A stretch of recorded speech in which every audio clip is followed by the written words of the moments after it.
De retour sur le plateau des 24 heures chrono de l'International, dans les studios de TV5 Monde.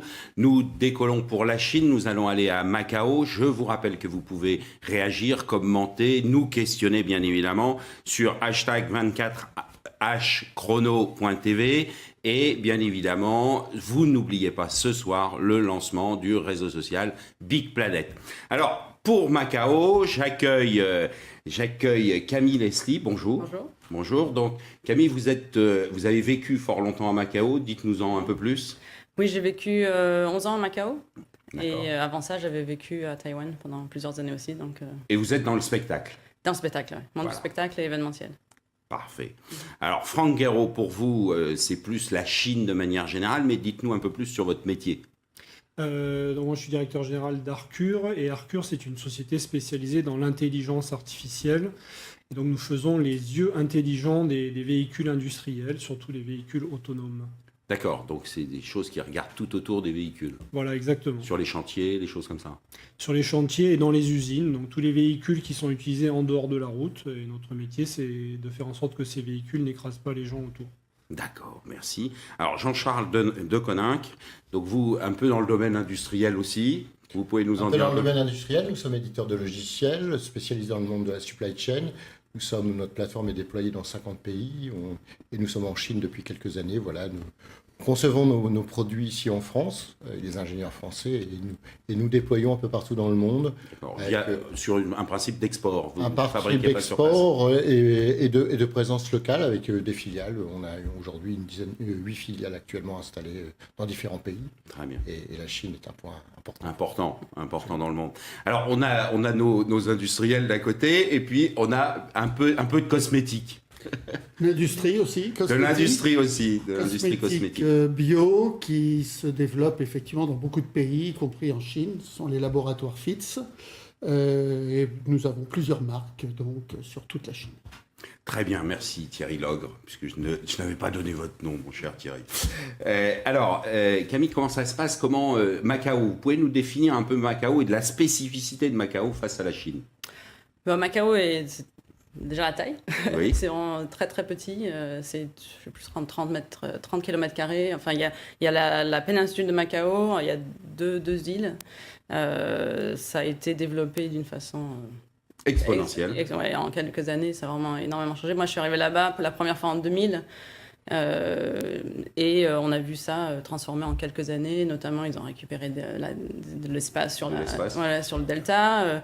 Donc, au niveau géographique, au niveau de la population, il y a eu énormément d'expats qui sont arrivés d'un coup avec la fin du monopole des casinos. Donc, oui, on a plutôt l'image Macao casino, mais on bosse à Macao. Oui, dans les casinos, notamment. Non. Il y a eu, bien sûr, la population est principalement chinoise, mais il y a eu énormément d'expatriés qui sont arrivés. Et le secteur principal du tourisme, du casino, oui. Du service. On va revenir justement sur le tourisme. Juste avant, on va aller interroger Cécile Massot. Quels sont les principaux aspects de la vie économique à Macao? Macao est une ancienne colonie portugaise de seulement 30 km². C'est un port franc qui est tourné vers la Chine et vers Hong Kong, sa riche voisine. L'économie locale est principalement basée sur le tourisme, avec les casinos et les hôtels-restaurants qui les accompagnent. Fin 2017, il y avait 40 hôtels-casinos à Macao et un dernier vient tout juste d'être inauguré. Les casinos représentent 60% du PIB, du produit intérieur brut de Macao, et dégagent des revenus 5 fois supérieurs à ceux de Las Vegas. Le territoire autonome de Macao a un régime fiscal qui est différent de celui de la Chine. Les taxes sur les bénéfices des entreprises et les impôts sur les revenus des particuliers sont assez bas. Il n'y a pas de TVA à Macao. Les casinos, eux, par contre, ont une taxe assez importante qu'ils reversent au gouvernement. Le taux de chômage est très bas à Macao, il est moins de 2%, mais il y a une vraie politique de préférence nationale sur les emplois. Il est donc très difficile d'obtenir des visas pour les étrangers à Macao. Cécile Massot, merci beaucoup. Alors Camille, une réaction justement sur le monde du spectacle, le monde du tourisme. Il y a eu énormément de projets qui sont installés, de gros projets qui sont installés à Macao, justement, dans les casinos. Moi, j'ai travaillé avec le Cirque du Soleil et un autre spectacle aquatique qui s'appelle The House of Dancing Water. Et c'est vrai que tout ça a facilité. Le gouvernement, en fait, a même poussé à ce que les casinos aient des spectacles. Pour avoir des licences pour avoir leur salle de jeu et les machines de jeu, en fait. Oui, c'était vraiment relié à la politique. Il y a vraiment une politique forte pour pousser le tourisme et la partie spectacle et tout ce qui tourne autour du casino. Tout à fait. Et Pékin a décidé que Macao était devenu une plateforme de tourisme dans la région. Et donc, ils mettent énormément de moyens pour que ça se passe. Donc, ça se passe à tous les niveaux. Très bien. Ouais. Alors, vous, Jean-Charles, vous avez une vision un peu plus généraliste de la Chine. Quels sont les grands secteurs, à votre avis, sur lesquels on doit pouvoir, si je suis dirigeant, quels sont les secteurs qui peuvent se déployer en Chine ? Beaucoup de secteurs sont en train de se déployer en Chine ou se sont déployés. La Chine a été pendant 30 ans l'usine du monde. Elle devient aujourd'hui un vrai marché dans le sens où une population de classe moyenne s'est développée, donc une consommation interne. On est passé d'une structure d'usine du monde à des ingénieurs du monde. Donc la Chine a véritablement aujourd'hui une volonté d'augmenter sa productivité, de travailler sur des processus d'augmentation de l'industrialisation et des moyens pour le faire. Et donc, elle se dote aujourd'hui de nouveaux moyens, de nouvelles structures. Donc, tout ce qui touche à l'industrie, au process, à l'organisation, à la supply chain, puisque c'est notre métier, on les voit augmenter dans des proportions excessivement importantes avec une nouvelle étape, qui est une étape véritablement d'externalisation de certains moyens qui étaient complètement internalisés dans les entreprises chinoises du fait que le coût de la main-d'œuvre était justement bas jusqu'à maintenant. Alors, vous, votre vision, Franck, sur justement ce déploiement industriel, vous, c'est votre marché. Oui, absolument. Et comment ça se passe ? Comment vous avez pris contact avec la Chine ? Comment ça s'est passé ? On a eu une opportunité d'aller à Hong Kong, c'est là où on est implanté, en suivant un grand groupe français qui s'appelle Vinci. Donc Vinci a remporté pas mal de marchés de construction d'infrastructures sur Hong Kong. À Hong Kong, il y a beaucoup de chantiers de modernisation. Et on avait la chance d'avoir déjà un partenariat avec ce grand groupe français. On les a suivis, en fait, simplement. C'est comme ça qu'on a réalisé la première implantation. Ce qui est un grand classique sur les implantations à l'international, mais c'est un bon outil, c'est un bon véhicule. Alors, Thierry, vous avez une autre vision, parce que là, on est dans le B2B, là, chez vous, on est plus dans le B2C, alors, enfin, en même temps, pas tout à fait, mais vous vous adressez aux Chinois. Comment ça se passe, ce marché chinois ? Comment vous le percevez ? Nous, ça fait 12 ans que l'on est là-bas et que l'on voit le modèle chinois, si on peut dire, économique, évoluer presque tous les 18 mois. C'est absolument extraordinaire. L'évolution a été telle qu'autrefois, effectivement, il y avait une toute petite classe moyenne qui cherchait des produits qui parfois d'ailleurs allaient être copiés. Aujourd'hui, si je passe toutes les étapes, la copie dans le monde un peu sélectif, un peu luxe, n'existe pratiquement plus parce que le client chinois a tellement évolué qu'il veut la certitude de la qualité du produit. Voilà. Et aujourd'hui, on en est, alors effectivement, on parlait d'ingénieurs du monde, ils en sont beaucoup plus à vouloir acquérir nos savoir-faire et à nous demander de produire là-bas. Et d'être la caution un peu, justement, de la bonne production. Alors, le Made in France pourrait devenir du Made by French en Chine, ce qui ne m'étonnerait pas beaucoup dans l'avenir. C'est aussi votre perception sur la partie logicielle, comment ça se sent ? Sur la partie logicielle aussi, puisque c'est quand même un pays où on produit beaucoup de logiciels. Donc il faut aussi faire attention à certaines positions que nous pouvons prendre par rapport à ça. Et puis c'est un pays qui n'est même pas un pays, c'est un continent, la Chine. Oui. Donc il faut, avec des langues différentes, donc il ne faut pas négliger cette problématique de s'adapter aux différentes régions, puisqu'on parle de la Chine, mais ce sont un ensemble de régions qui sont importantes et qui ont tous leurs caractéristiques qu'il faut intégrer véritablement dans le schéma de déploiement qu'on doit avoir sur ce pays. Et Camille, cette dimension de la Chine, vous qui venez de revenir en France, comment vous la percevez ? C'est un domaine aussi... Oui, en étant sur Macao, on a toujours accès, il y a toujours des projets qui se passent avec la Chine, enfin, ça a toujours été une porte d'accès, en gros. Oui, c'est pour rentrer en Chine, ça peut être une solution. Ça facilite énormément les choses. On a Hong Kong, on a Macao qui sont deux points forts. Oui, et puis c'est vrai que c'est très facile de faire des affaires et de s'implanter à Macao, et donc ça permet toujours d'avoir... Une petite entrée. Ouais. Très bien, on se retrouve dans quelques instants après une petite page de pub.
De retour sur le plateau des 24 heures chrono pour notre voyage en Chine. Et on est là maintenant pour parler vraiment implantation et comment privilégier cette démarche d'implantation. Alors, Franck, vous nous expliquiez il y a quelques instants que vous avez utilisé le véhicule Vinci, si je peux me permettre. Mais la deuxième étape, parce que bon, venir avec un grand groupe, ça reste quand même un bon outil, entre autres pour une start-up ou des entrepreneurs, une PME qui a un peu de difficulté pour attaquer un marché. C'est quand même bien de monter dans le véhicule d'un grand groupe. Et la deuxième étape, c'est comment elle se passe, en fait? Déjà, il faut bien accomplir la première, c'est-à-dire que l'exécution d'une commande significative sur un territoire éloigné, même si c'est pour un client connu, ça nécessite quand même pas mal de logistique. Il faut envoyer des gens sur place, il faut former sur place, etc. Et par contre, ce qui est intéressant, c'est qu'en effet, ça donne une présence locale donc qui donne une crédibilité pour attaquer d'autres marchés et aller chercher d'autres clients localement. Donc vous avez utilisé, si j'ose dire, la deuxième porte qui est la porte de Hong Kong. Voilà, oui, exactement. On a choisi Hong Kong. Alors Hong Kong, c'est quand même très pratique parce que c'est quand même très occidental. Donc culturellement, c'est quand même beaucoup plus simple. Il y a une facilité d'implantation, d'entreprendre qui est incomparable sur Hong Kong. Même en termes de taxes, c'est pas du tout géré comme le continent. Dans la même logique, oui. Voilà. Donc pour commencer, ça nous a semblé être très adapté. Plus simple. Ouais. Alors Jean-Charles, vous qui avez une vision plus internationale, parce que vous avez combien d'implantations dans le monde? Nous sommes déployés dans 50 pays et nous avons 8 implantations dans le monde, hors France. Donc ça commence à faire un peu. Comment vous percevez la Chine quels sont les conseils que vous donneriez à un entrepreneur pour s'implanter en Chine? Conseil, c'est beaucoup dire, mais en tout cas, l'expérience que nous avons, c'est tout d'abord, il n'y a pas de pays compliqués, il y a des pays différents. On parle de la Chine compliquée, mais tous les pays sont différents, donc il faut s'adapter à la réalité, tout simplement, je pense, sans plus ni moins. La Chine est un pays qui est un énorme marché, où on est relativement bien accueilli, tout d'abord, on est bien accueilli en Chine. Néanmoins, c'est un marché qui est entrouvert. Donc il faut trouver les portes d'entrée véritablement de ce grand pays, comment y accéder. C'est des partenaires, c'est comment? Alors on a commencé avec des partenaires, avec des clients tout d'abord européens, c'est comme ça qu'on est arrivé en Chine, hein. C'est un très bon véhicule, il faut le savoir pour des entreprises, des ETI comme les nôtres. Le deuxième sujet entrée, c'était de choisir un partenaire. On a choisi des partenaires, un tout petit partenaire sur Shanghai au tout début, et là on est sur un partenaire qui est beaucoup plus grand, qui est chinois, profondément chinois. On parle en chinois uniquement avec eux, on discute en chinois, on élabore absolument tout en chinois aujourd'hui, ce qui veut dire qu'on a besoin aussi de personnel et de collaborateurs chinois et d'interprètes. Et puis, la présence qui est partout sur le territoire chinois est importante pour nous, puisque, comme je le disais tout à l'heure, on a beaucoup de différences entre les différentes régions chinoises. Et pour s'implanter véritablement, moi, je pense que le véhicule avec un partenaire chinois est important. Oui, ça facilite. Absolument. Puis, il y a autre chose, c'est que certaines domaine de l'activité en Chine nécessite d'être chinois ou d'avoir une JV avec un chinois parce que il y a certains domaines réservés où il faut être en association et c'est ce qui nous arrive sur certains sujets. Alors Camille, votre expérience est totalement différente puisqu'on est dans le domaine du spectacle. Donc vous avez créé une entreprise sur place. Oui, on avait une entreprise avec mon mari, on travaille ensemble pendant plusieurs années, une entreprise de production, d'événementiel et de festivals. Donc on travaillait avec le gouvernement, mais aussi avec des casinos qui avaient besoin d'événementiel. Et par la suite, j'ai aidé notamment des nouveaux spectacles à s'implanter sur Macao. Donc à créer toute l'infrastructure. En termes d'organisation et d'aspect juridique et choses comme ça, quels sont le 1 ou 2 conseils à donner à un dirigeant ? Oui, il faut prendre des informations sur les différents statuts. Et c'est un peu comme les mêmes démarches que pour une autre entreprise. Mais c'est vrai que c'est très facilité. Il y a les choses sont assez transparentes en fait. À Macao, en tout cas, en Chine, je ne l'ai pas fait, mais c'est quand même assez facile de trouver l'information. Et c'est souvent en anglais ou en portugais. Donc ça facilite les choses. Ouais. On reviendra sur la notion d'anglais et de portugais. Alors Thierry, vous, c'est un peu différent parce que vous faut trouver vos réseaux de distribution. Alors comment vous procédez en fait ? Simplement, on a commencé par être présent sur des salons qui mettaient en avant la cosmétique. On y a trouvé ensuite les hommes pour importer nos différentes marques. Et la relation fait tout. Et je dirais que dans bien des pays, c'est pareil, en s'adaptant par contre aux spécificités et en étant très proche d'eux. L'an dernier, on avait reçu ici un monsieur qui est devenu Premier ministre entre-temps et qui nous avait dit pour la Chine, on était à Dalian l'an dernier, il disait ce qui est important, c'est de revenir systématiquement et créer du lien avec nos partenaires chinois avant de pouvoir travailler durablement. Vous confirmez ce point ? Oui, c'est tout à fait vrai. Alors j'ai l'impression que c'est quand même assez vrai dans bien des situations. Avec la Chine, ce sera certainement encore plus important puisque ça va prendre du temps. Il va falloir évoluer avec eux, s'adapter aux évolutions du monde chinois. Et donc effectivement, faire vivre la marque, implanter une marque, ça prend du temps, mais ça prend dans tous les pays beaucoup de temps. Il faut que les gens s'y habituent, connaissent bien le contexte et on ait une approche, une compréhension pour... Voilà. Créer de la vraie relation durable. Très bien. Alors, on va aller justement interroger Ophélia Jaccarini sur quelles sont les démarches concrètes à effectuer pour créer sa société en Chine. Quand j'ai commencé à travailler en freelance, j'ai créé un statut, donc c'est l'équivalent d'un statut d'auto-entrepreneur. Ça s'appelle Solo Entrepreneurship. C'est très simple à créer. Ça prend une demi-heure, il faut remplir un papier et payer l'équivalent de 250 €. Ensuite, quand les choses sont devenues plus sérieuses, que j'ai eu beaucoup plus de travail et que j'ai eu le besoin d'embaucher, d'avoir une vraie société, j'ai dû créer une limited company. Donc ça équivaut à une SARL en France. Là aussi c'est pareil, c'est vraiment très simple. Il faut peut-être 2 jours pour remplir tous les papiers et créer la société. Là j'ai dû faire appel à une agence qui s'occupe de ma société, de relancer, de recevoir les papiers. C'est une agence qui m'a aussi aidé à ouvrir le compte en banque.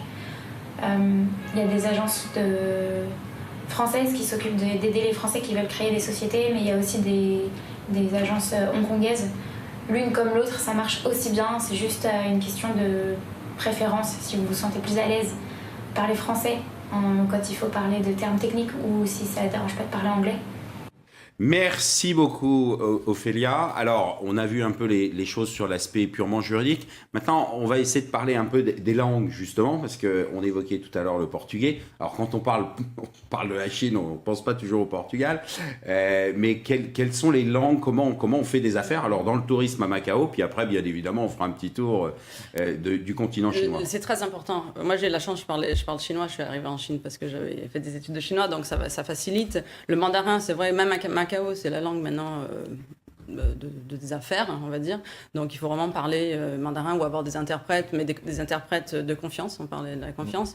C'est très important. Et le portugais, c'est quand même encore la langue officielle à Macao, une des langues officielles. Donc tous les documents officiels sont écrits en portugais, ça facilite. Quand on parle français même, ça peut aider.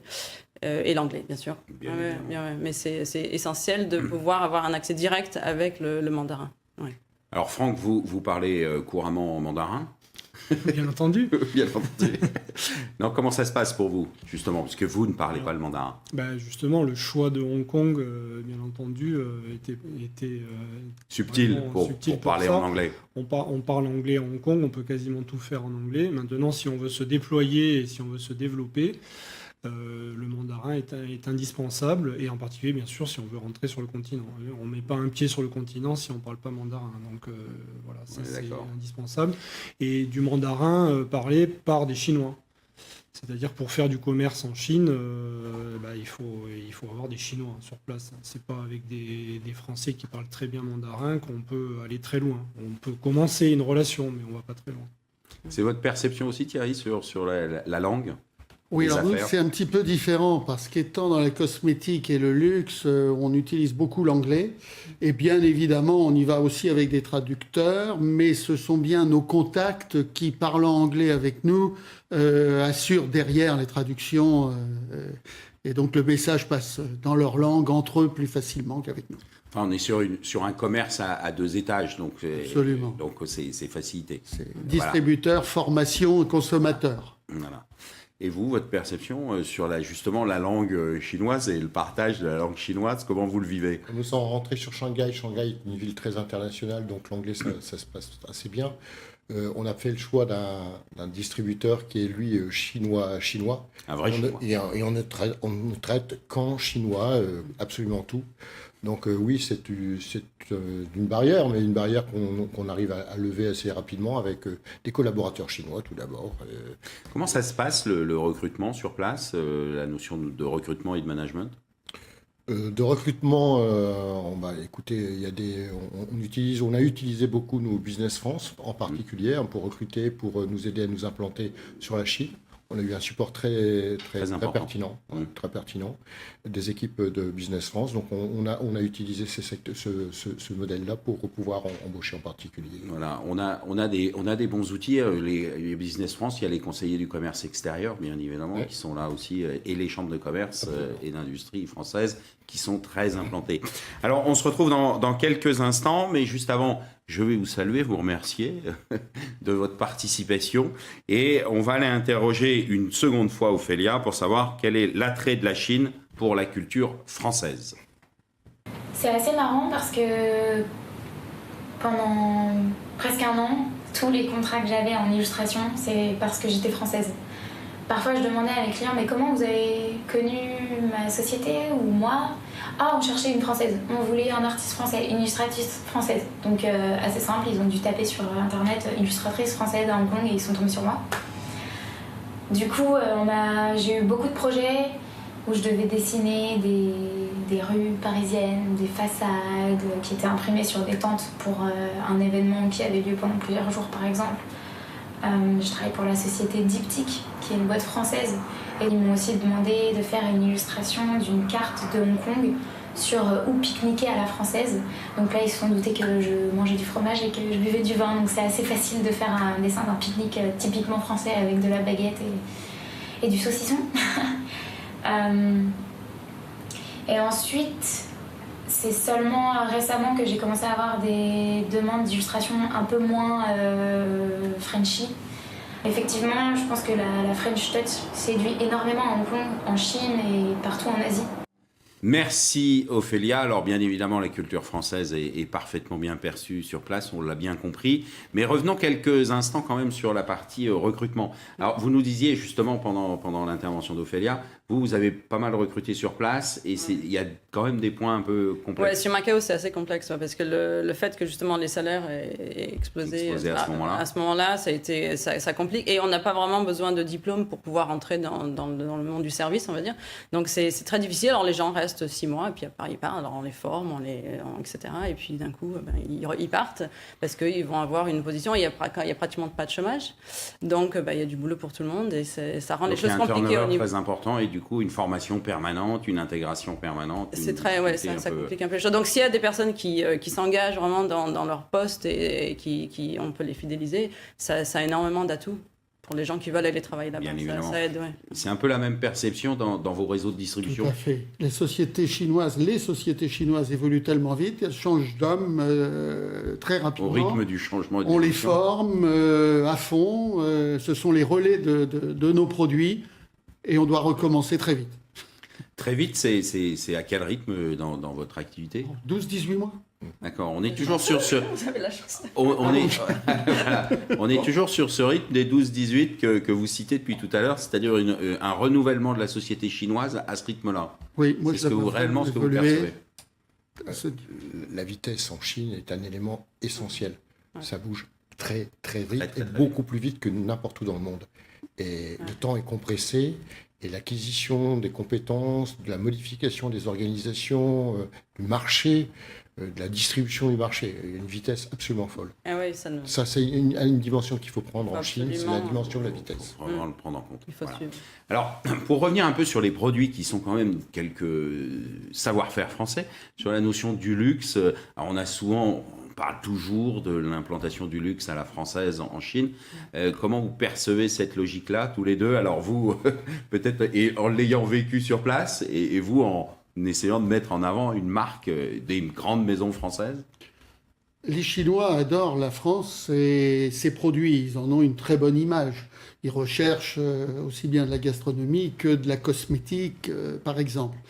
Je pense que de toute façon, à terme, ils sauront faire leur propre marque de luxe. Et donc, on doit aujourd'hui s'implanter, aujourd'hui justifier notre qualité, notre différenciation, parce que demain, ils n'hésiteront pas à nous renvoyer leur propre marque.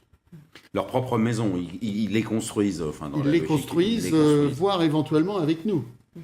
Oui, on est toujours sur cette logique. Votre perception, alors peut-être plus cliente, mais... À Macao, tout à fait, oui. Bah, il y a eu un grand casino qui s'appelle le Parisian, qui s'est ouvert il n'y a pas longtemps. Et du coup, avec une mini tour Eiffel, c'est quelque chose que les il y a une vraie passion pour la France. Ils raffolent de ça, et c'est très... Il n'y a pas que dans Paris. C'est très demandé, à tous les niveaux, tous les produits de luxe, la gastronomie, tout. Le français lui-même, ils apprennent de plus en plus le français, ouais. D'accord. Et votre perception, alors vous, moins dans le luxe, mais comment vous voyez dans les le choses luxe, à travers nos clients, en fait, oui. et les flux d'importation des produits français de luxe. On a vu très clairement que, il y a eu une petite période où ça s'est calmé un peu quand le gouvernement chinois a baissé, on va dire, l'usage des cadeaux d'affaires pendant 2 ou 3 ans. Mais là, il y a une reprise très forte. Le luxe à la française est extrêmement prisé en Chine. Le chinois aime en plus paraître. Ça fait partie de la culture. Fait partie de la culture. Donc, de porter des vrais produits de luxe estampillés France, c'est un élément de positionnement social important qu'il ne faut absolument pas négliger. Donc, c'est un marché merveilleux pour le luxe, très clairement, quoi. Voilà. Oui.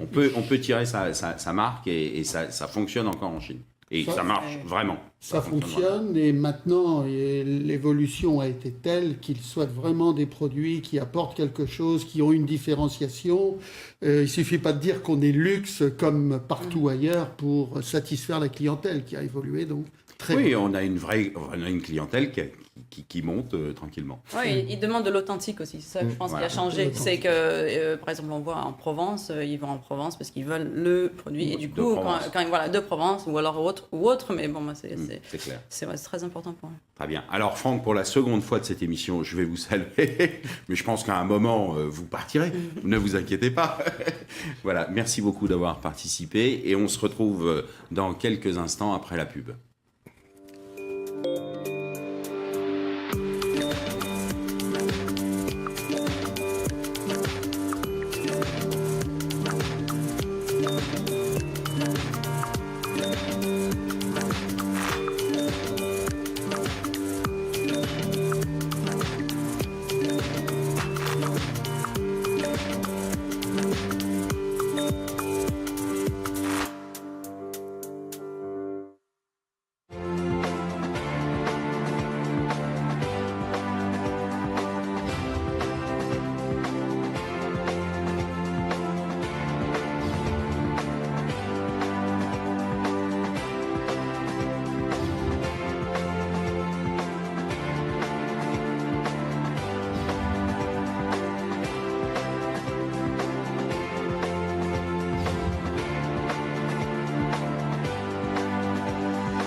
De retour sur les plateaux des 24 heures chrono, bien évidemment sur les plateaux de TV5 Monde.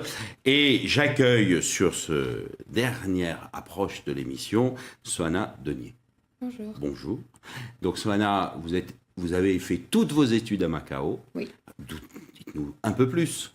Je suis arrivée à Macao à l'âge de 7 ans. Et donc j'ai été scolarisée en primaire, j'ai fait l'école secondaire. Et quand j'ai passé mon bac en 2014, j'ai fait 1 an à Taïwan. Et après j'ai décidé de venir faire mes études universitaires ici à Paris.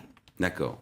Comment vous avez vécu, comment vous sentez cette ville? Parce qu'on a beaucoup parlé du business, mais parlons de la vraie vie, de la vie des gens de Macao.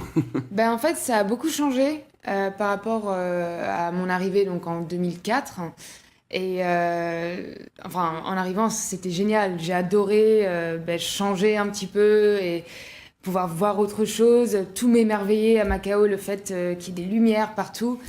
Et voilà, mais aujourd'hui, je pense que c'est une ville qui devient vraiment cosmopolite, qui change très très vite. Et donc, du coup, il faut essayer de s'adapter. Et des fois, j'ai l'impression de courir un peu après la ville parce que j'ai envie d'être posée, relax. Mais non, elle est très dynamique et ça change très vite. Donc c'est une ville très moderne en fait, Oui. liée justement à tous ces casinos. On est dans une logique très moderne. Ouais. D'accord. Qu'est-ce que vous diriez si vous deviez définir le mode de vie à Macao et le coût de vie, comment vous le ressentez? Je pense que ça a beaucoup augmenté aussi. Le coût de la vie, ça reste moins cher que Paris, par exemple, mais j'ai l'impression que ça commence à se rapprocher. Mais sinon, vivre là-bas, on est tranquille en fait. On est vraiment tranquille. Enfin, comme vous le disiez tout à l'heure, il y a très peu de chômage, donc on s'inquiète pas pour ça. Le gouvernement s'occupe bien des citoyens. Il y a des bonnes écoles, il y a un bon système de santé et on est vraiment très bien à Macao. Mais la vie a énormément augmenté. Mais la vie a augmenté. Ouais, et surtout si on n'est pas propriétaire d'un bien immobilier. C'est le logement. C'est devenu un gros problème, non seulement pour les personnes en tant que particuliers, mais aussi pour les affaires. Parce que si on veut ouvrir quoi que ce soit, une petite boutique ou quoi que ce soit, les loyers sont extrêmement chers. Dans les 5 dernières années, il y a beaucoup de toutes petites boutiques qui ont dû fermer parce que les loyers sont beaucoup trop chers. Ou des gens qui ont dû partir. Et des gens qui sont partis aussi. Même les Macanais ne peuvent plus se permettre d'acheter un appart à Macao. Ça, c'est un gros problème. Ouais. Ok. Et sur la Chine en général, alors il y a quand même un sujet qu'on a longtemps traité, qui est la pollution. Aujourd'hui, on en est où? Comment ça se passe? Alors, Jean-Charles, on évoquait ça tout à l'heure. Comment ça se passe? Comme toujours, ça change vite. Oui. C'est-à-dire que je pense que la Chine a signé l'accord de Paris. Elle a pris les engagements et Donc elle a signé un accord et elle va le mettre en place, elle. Elle va le mettre en place. Je ne pouvais pas la louper. J'en parlais tout à l'heure, j'étais en Chine au début du mois de janvier. Au mois de janvier, Pékin était beaucoup plus respirable. Alors c'est la période aussi. On a vu déjà des efforts faits sur l'air en particulier.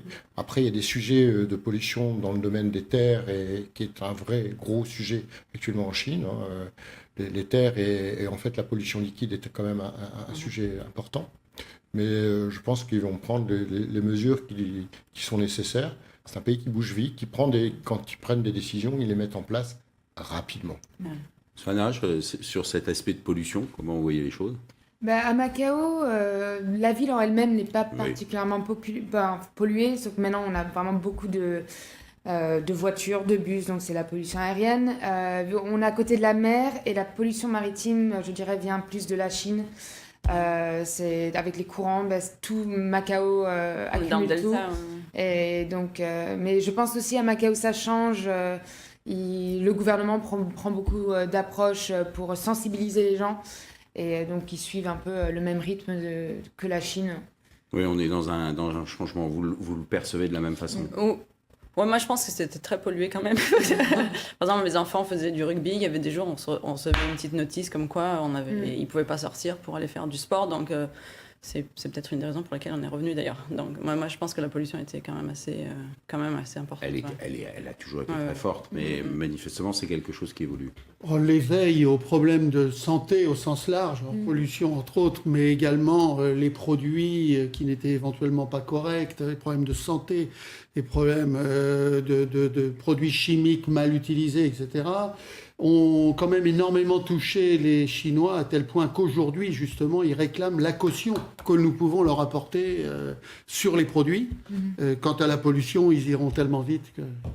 Voilà, c'est le problème de la pollution, ils l'ont pris en main et c'est quelque chose qui va se résoudre. Alors, on parlait à l'instant du système de santé. Alors, vous avez toutes les deux vécu sur place. Comment vous l'avez perçu, ce système de santé bien organisé? Oui, je pense que c'est très...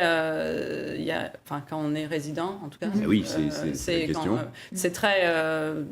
c'est pas des services... Des fois, il faut aller sur Hong Kong ou quoi pour des choses un peu plus graves. Mais sinon, il y a un service de santé qui est très... C'est aussi un peu, je pense, le choix des expats. Aussi, moi, par exemple, j'ai eu 2 allées en ambulance en 11 ans à Macao. On m'a très bien prise en charge.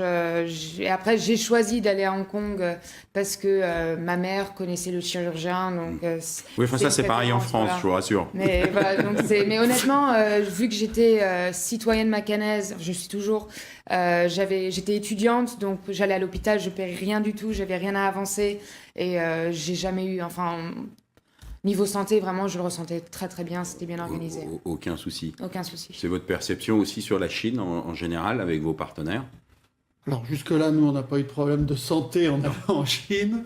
Mais effectivement, je pense qu'il ne faut pas prendre la Chine comme un pays sous-développé. Je crois qu'au contraire, si parfois les Français veulent donner des leçons à tout le monde, on a peut-être aussi des leçons à prendre, et en particulier de la Chine.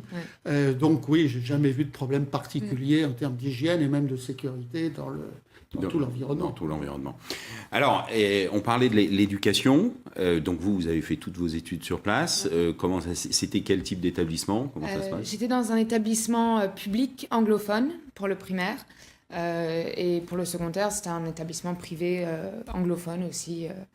Et voilà, donc du coup, on m'a un peu jeté dedans. On m'a dit, fini le français pour toi, tu vas apprendre l'anglais. Ce qui m'a beaucoup servi parce que dans un seul établissement, j'ai appris non seulement l'anglais, mais le mandarin et le portugais également. Et quelques petites notions de cantonais avec mes amis. Et franchement, petite maîtrise du français, ça fait pas de mal, voilà. Avec mes parents et TV5 Monde, justement, c'était le seul lien que j'avais avec la France. J'en parlais avec ma mère l'autre jour. Mais au niveau de l'éducation, je pense que c'est très poussé. Aussi, c'est un peu la méthode, soyez bons, mémorisez, ayez des bonnes notes, surtout en maths et en sciences. Par contre, de mon expérience, tout ce qui est un peu histoire et culture générale, je trouvais que ça manquait un peu par rapport à mes cousins ou mes amis en France. Et vous, votre perception pour vos enfants? Oui. On est dans le parcours de l'excellence. C'est très drôle parce que mon fils était dans la même école, mes enfants dans la classe de Soana. Et sa mère était la prof de mon fils. Ah d'accord, voilà. Une fois de plus, ce monde est tout petit. Exactement. Ouais, mais non, ils ont c'est une bonne éducation. Alors c'est vrai qu'il y a certaines choses qui font que on se dit c'est pas parfait, mais c'est toujours comme ça en tant que mère, on cherche toujours ça. Mais c'est l'anglais, oui, énormément, ça aide. Tout le monde parle anglais. Très bien. Un mot de conclusion, Jean-Charles? Sur la Chine? Oui. La Chine ne se conclut pas, elle est éternelle tout d'abord. C'est très difficile de conclure sur la Chine. Voilà. Donc la Chine est éternelle. Thierry? La Chine est certainement éternelle. Pour moi, elle a créé la cosmétique de toute façon. Donc on est très heureux de la vendre là-bas et d'avoir Fitz qui rayonne. Mais c'est pas fini. Mais messieurs, dames, merci beaucoup. Donc on a bien compris, Macao, c'est une vidange. Et dans quelques instants, nous avons un spécial Canada avec la vie quotidienne au Canada. Et à 11h, nous avons Singapour.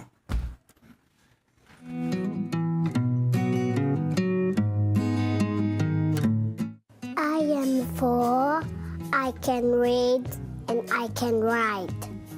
J'ai 4 ans, je sais lire et je sais écrire.